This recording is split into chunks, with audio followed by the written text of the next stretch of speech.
நான் அரசியலை விட்டே ஓய்வெடுத்துக்கிறேன். 88வது பிறந்த நாளில் பாமக தொண்டர்களுக்கு டாக்டர் ராமதாஸ் கொடுத்த அதிரடி ஷாக். அதை அன்புமணி அவர்கள் பார்த்துக் கொள்வார்கள். அன்புமணியோட அழுத்தத்துக்கு அக்கா ஸ்ரீ காந்தி கொடுத்த பதிலடி. தமிழ்நாட்டில் களமிறங்கும் ரங்கசாமியின் என்ஆர் காங்கிரஸ். வேணும்னா ஆதரவு வாபஸ் வாங்கிக்க, பார்த்துக்கலாம். பாஜகவுக்கு புதுச்சேரி முதல்வர் ரங்கசாமி கொடுத்த ஓப்பன் வார்னிங். அமைச்சர் புசியானந்திற்கு முதலமைச்சர் விஜய் கொடுத்த அந்த மறக்க முடியாத ஸ்பெஷல் பிறந்தநாள் பரிசு. உடனே செஞ்சு முடிங்க, ஐஏஎஸ் அதிகாரிகளுக்கு சிஎம் விஜய் போட்ட அந்த மெகா ஆர்டர். இந்த அனைத்து சீக்கிரட்டையும் தான் இன்னைக்கு நம்ம மிஸ்டர் நிறையால பார்க்க போறோம். வணக்கம், இது ஐஎன்டி வயர்.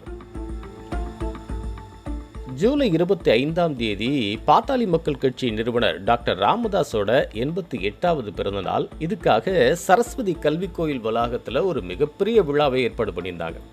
இந்த விழாவில் டாக்டர் ராமதாஸ், அவரோட மனைவி சரஸ்வதி அம்மாள், டாக்டர் அன்புமணி, சௌமியா அன்புமணி உட்பட அவங்க குடும்பத்தினரும் மற்ற பாமக முக்கிய புள்ளிகளும் கலந்துக்கிட்டாங்க. தேர்தலுக்கு முன்னாடி ராமதாஸும் அன்புமணியும் செம்ம கடுமையாக அடிச்சுக்கிட்ட நிலையில் சமீபத்தில் இவங்க 2 பேரும் நேரில் சந்திச்சு கட்டி பிடிச்சி கண்ணீர் விட்டு ஒன்று சேர்ந்தாங்க.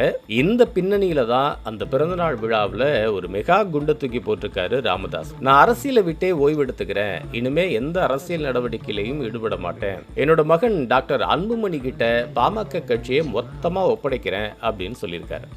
அன்புமணியும் ராமதாஸும் ஒன்று சேர்ந்தப்பவே இப்படி சில விஷயங்கள் நடக்க போகுதுன்னு பேச்சு அடிபட்டுச்சு. ஆனால் அப்போது டாக்டர் ராமதாஸோட மூத்த மகளும் அன்புமணியோட அக்காவுமான ஸ்ரீ காந்தி இதுக்கு சம்மதிக்கலை. இருந்தாலும் ஜூலை 25 அந்த பிறந்தநாள் விழாவில் தன்னோட முடிவை ரொம்ப ஓப்பனாக அறிவிச்சிட்டாரு ராமதாஸ். இது அவரோட தீவிர விசுவாசிகளுக்கு மிகப்பெரிய அதிர்ச்சியை கொடுத்துருக்கு. இந்த விழாவில் ராமதாஸோட மகள் ஸ்ரீ காந்தியும் கலந்துக்கல, அவரோட தீவிர ஆதரவாளரான நம்ம சேலம் அருளும் கலந்துக்கல.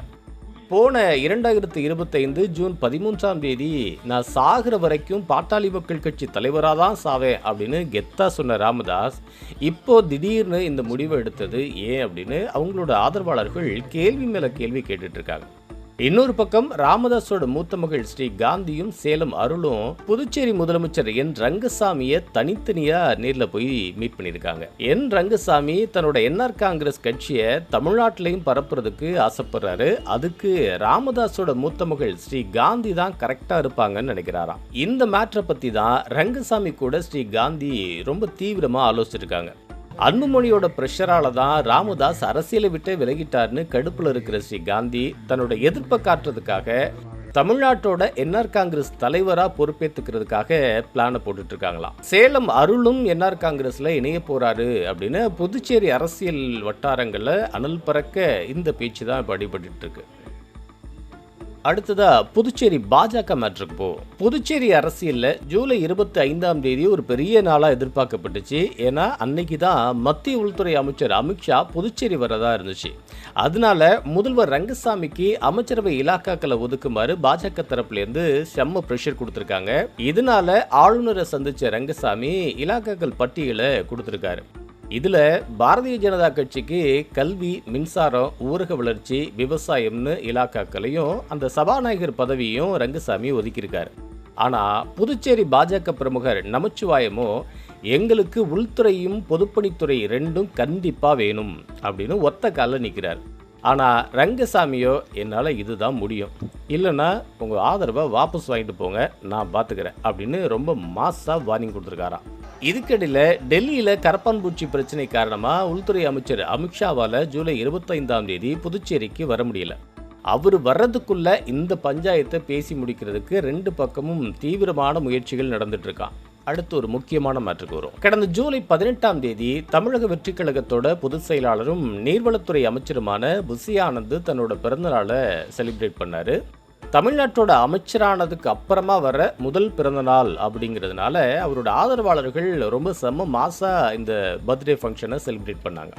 அதே நேரம் முதலமைச்சர் விஜய் அமைச்சர் புசியானந்துக்கு லைஃப் டைம்ல மறக்க முடியாத ஒரு ஸ்பெஷல் பர்த்டே கிஃப்ட் கொடுத்துருக்கிறார். அதாவது ஆனந்தோட பிறந்தநாளை ஒட்டி தன்னோட ஆஃபீஸுக்கு வர சொன்ன முதலமைச்சர் தலைமை செயலாளர் தன்னோட செயலாளர்கள்னு முக்கிய ஐஏஎஸ் அதிகாரிகளையும் அங்கே வர வச்சிருக்கிறாரு. அவங்க முன்னாடி அமைச்சர் ஆனந்த காட்டி, அண்ணன் தான் நம்ம கட்சிக்கு எல்லாமே, இந்த கட்சியை நடத்துறதே அண்ணன் தான். அண்ணன் என்ன சொன்னாலும் அதை என்கிட்ட வந்து கன்சிடர் பண்ணணும் அப்படின்னு அவசியமே இல்லை. அவர் கட்சிக்கும் மக்களுக்கும் நல்லது தான் சொல்லுவார், நல்லது தான் செய்வார். அதனால அண்ணன் என்ன சொன்னாலும் என்கிட்ட டிஸ்கஸ் பண்ணாம அதை உடனே செஞ்சு முடிச்சு கொடுங்க அப்படின்னு கெத்தா சொல்லியிருக்கிறாரு முதலமைச்சர் விஜய். அதே நேரம் மற்ற அமைச்சர்கள் என்ன சொன்னாலும் என்கிட்ட கண்டிப்பா சொல்லணும் அப்படின்னு ஏற்கனவே IAS அதிகாரிகளுக்கு முதலமைச்சர் ஆர்டர் போட்டிருக்காரு. தன்னோட பிறந்த நாளுக்கு முதலமைச்சர் விஜய் கொடுத்த இந்த அதிகாரம் நிறைந்த பரிசை பார்த்து சந்தோஷத்துல ஆனந்த கண்ணீரே வந்து கண் கலங்கிட்டாராம் புசி ஆனந்த். இன்னைக்கு பாமகவோட அந்த திடீர் அரசியல் திருப்பங்கள்ல ஆரம்பிச்சு புதுச்சேரி பஞ்சாயத்து அப்புறம் புசி ஆனந்திற்கு கிடைச்ச அந்த மாஸ் பர்த்டே கிஃப்ட் வரைக்கும் நரியார்ட்டேருந்து வந்த எல்லா சீக்ரெட்டையும் உங்கள்கிட்ட ஷேர் பண்ணிட்டோம். நரியார் பகுதியில் ஆக்கப்பூர்வமான கருத்துக்களை கமெண்ட் செய்கிறவங்களுக்கு INT வயர் வழங்கும் ஒரு ஸ்பெஷல் சர்ப்ரைஸ் காத்திருக்கு. அதை பற்றிய விவரங்களை அடுத்த வீடியோவில் கண்டிப்பாக சொல்கிறோம்.